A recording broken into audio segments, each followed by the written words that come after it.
Исәнмесез, эфирда яңалыклар чыгарылышы, студияда Роза Хабибуллина, алга таба кайбер темалар турында. Быелгы салкын һава һәм яңгырлар бакчадагы яшелчә җиләк-җимешләргә ничек тәэсир итә? Римма Әхмәтова белеште. Муланур Вахидов исемендәге 2-нче татар гимназиясендә милли үзәк булачак. Чаллыга мәгариф министры Энгель Фәттахов килде. Дөрес туклану сәламәтлек нигезе, мәктәп яны лагерьларында ашханәләрне тикшерделәр.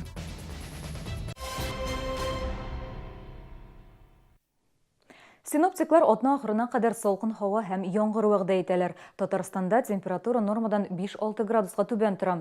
Булай булса, яшелчәдән уңыш алу икеле дип борчыла бакчачылар. Бу араларда бөтен кайгылары шул хакта. Мондый салкын җәйне күргән юк иде диялар. Көн саен яуган яңгырлар бәрәңге яшелчә һәм җиләк-җимешләргә ничек тәэсир итә? Бүген безнең иҗат төркеме хәвәскәр бакчачыларның фикерен тыңлап кайтты. Аларның киңәшләренә колак салыйк. Бер кыярында згәнебез юк. Менә хәзер әзрәк була башлады. Яңгырлы булса, үсәрләр. Узган ел Вәлияровлар кыярны 25 майда ашый башлаганнар. Орлыкта шул ук, теплицадагы шартларда. Әмма быел кыяр соңга кала, чөнки җылы җитми. Ә менә бәрәңгеләре күз тимәсен шәп. 9 майда гына утыртканнар димәссең. Әхәт аганың монда үз алымнары бар. Утыртканда ат тиресе һәм көл сала. Аннары яхшы итеп карый. Ә яңгыр икенче икмәккә әлегә куркыныч түгел дип исәпли тәҗрибәле бакчачы.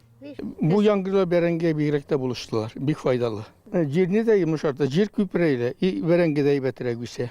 Ай буе яуса, бу яңгырлар. Ай буе яуса инде аннарысын бернинди урожай булмый инде.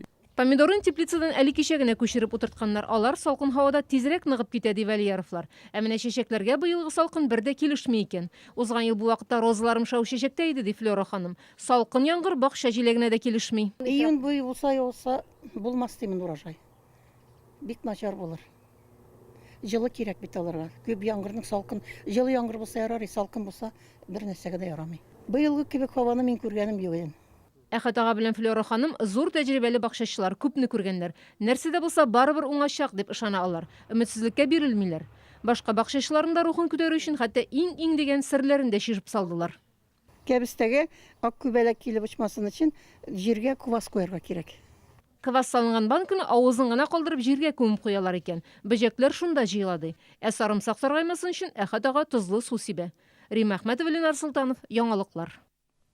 Муланур Вахидов исемендәге 2-нче татар гимназиясендә милли үзәк барлыкка киләчәк. Бүген шәһәргә мәгариф министры Энгель Фәттахов килде. Аның сүзләренчә, Чаллыда милли белем бирү системасын киңрәк үстерү зарур. Бу теманы түрәләр, укытучылар министрлык белгечләре белән уртага салып сөйләштеләр. Проблеманы ничек хәл итәргә була, Гүзәл Шәһапова ачыклады. Шәһәр халкы якын тирә татар районнарыннан күчеп килүчеләр исәбенә дә арта. Әмма татар теле үсеше өчен шартлар җитәрлек түгел. Махсус методикалар, әсбаплар, программалар кирәк. 2-нче гимназия үрнәк уку йорты булырга тиеш. Bu gimnaziyanın özünün iş neticeleri var, iş gösterişleri var. Okutu sıfatı bu iş alsak da olimpiyadalarda katnaşı neticeleri, okutçuların profesyonel konkurslarda katnaşı neticelerini alsak da şahlı mektepler arasında bu edep barışı mektep debetirler gerek. Lakin buğan bilenine kanatlarını bırakırlar tutur. Гимназия тәмамлаучыларның барысы да югары уку йортларына керә, укытучылар көчлеләр рәтендә. Gimnaziya оқучылары шәһәр күләмендә үткәрелгән бәйгеләрдә даими җиңүләр яулыйлар, төрле дәрәҗәдәге конкурсларда катнашып югары уңышларга ирешәләр. Милли көрәш, шахмат, курай, театр, дин һәм әхлак, туризм, техник түгәрәкләр, әллүки фольклор ансамбле уңышы эшләп, яхшы нәтиҗәләр күрсәтәләр. Хәзер материал техник базаны яңартасы бар, укытучылар белән дә эш алып барырга кирәк булачак. Аларны Ярчалы дәүләт педагогик университеты әзерләячәк. Гүзәл Шәһапова, Алексей Иванов, яңалыклар.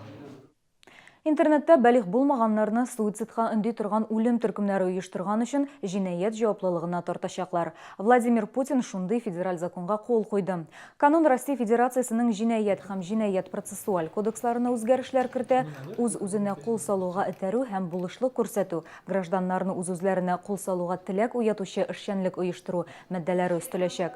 Аларда суицидка этәргән өчен шул исәптән бәлих булмаганнарны иң югары җәза 6 елга иректән мәхрүм итү каралган.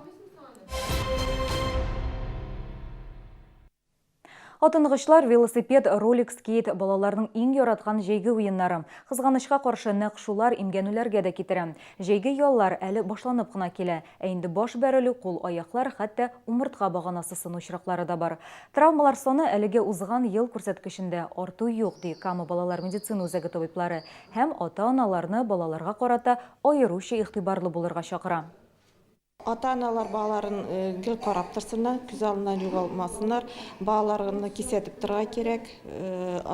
Травма алгач аны тиз генә дәвалау авыр. Укучыларның сәламәт туклануы һәм куркынычсызлык проекты кысаларында бүген 35-нче мәктәпкә шәһәр депутатлары килде. Әлеге программа нигезендә агымдагы елның гыйнвар аеннан башлап балаларның мәктәптә ничек туклануын, ризыкның сыйфатын, ашханәләрнең җиһазланышын тикшерәләр. Мондый очрашулар җәендә туктатылмады, чиратта мәктәп яны лагерьлары. Шолыда балалар бакчаларында һәм 62 мәктәптә балаларны ашату мәктәп туклануы комбинатына йөкләнгән. Монда ресторан һәм башка җәмәгать туклану оешмаларына караганда җаваплылык күбрәк, ди җитәкчеләр. Мәктәп яны лагерьларына килгәндә исә менюда үзгәрешләр кертелгән. Лагерь считается оздоровительный, поэтому здесь идет больше фруктов. То есть вот именно здесь еще есть витаминизация. То есть все напитки, они добавляются витамин С. То есть вот этим отличается. А так порции не отличаются. И отличается тем, что еще у нас есть в лагере трехразовое питание. Завтрак, обед и полдник. 35-нче мәктәптә балалар туклануын шәһәр депутатлары Валентина Әхмәтҗанова һәм Марат Кәримов тикшерде. Биредә ризыклар пешерелеп, махсус пакетларда яки ярым фабрикатлар рәвешендә туралып пешерергә әзерләнеп китерелә. Мәктәп ашханәсенә быел ризыкларны парда пешерер өчен махсус шкаф кайтартылган. Ризыклар майда кыздырылмый. Дөрес итеп әзерләү беренче шарт. Мәктәп яны лагерьна йөрүчеләр исә ашату белән канәгать. Питание очень хорошо, мне нравится второе, которое мы сегодня ели. Мне больше всего нравятся котлеты и каша. Еда очень вкусная, нравится. И тоже спасибо нашим поварам. Депутатлар ел башыннан тикшерү белән 30лап мәктәптә булган. Аларның сүзләренә караганда кимчелекләр дә юк түгел. Йөреп чыкты, карадык, һәм инде үзебез белән безнең сораулар бар, бик күп сораулар бар. Шул сорауларга җавап көтәбез. Һәм инде әйтәсем килә, безнең мәктәпләрдә оборудованиелар, технологик оборудованиелар искерәк, аларны яңартырга кирәк икән. Укучыларның сәламәт туклануы һәм куркынычсызлык программасы Чаллыда үз нәтиҗәләрен бирде. Депутатлар барлык тәкъдим һәм кисәтүләрне шәһәр башкарма комитетына һәм мәгариф идарәсенә җиткерделәр. Хәзер ашханәләрне җиһазлау белән тәэмин итү соравы республика күләмендә карала. Ландыш Мустафина, Ленар Султанов, Яңалыклар. Гренада паркындагы экстрим парк җәйге сезонны ача. 9 июньдә көндезге сагат 2дә тамашачылар өчен күңел ачу программасы, концерт оештырылачак. Уен мәйданчыклары, мастер-класслар эшләячәк. Яшьләргә футбол, баскетбол, паркур, кроссфит һәм скейтборд буенча ярышларда катнашып, үзләрен сынап карау мөмкинлеге дә тудырыла. Исегезгә төшерәм, 5 ел элек зур төзекләндерүдән соң стадионда яшьләр өчен берничә зона ачылды. Җәй дәвамында биредә төрле шул исәптән экстрим спорт төрләре белән дә шөгыльләнеп була. Соңгы мәгълүмат ураза тотучылар игътибарына: иртәгә 8 июньдә Рамазан аеның 13 көне. Чаллыда сәхәр вакыты 0 сәгать 48 минутта төгәлләнә, авыз ачу 20 сәгать 10 минутта башлана. Тоткан уразаларыгыз кабул булсын. Яңалыклар белән сезне Роза Хабибуллина таныштырды. Сау булыгыз.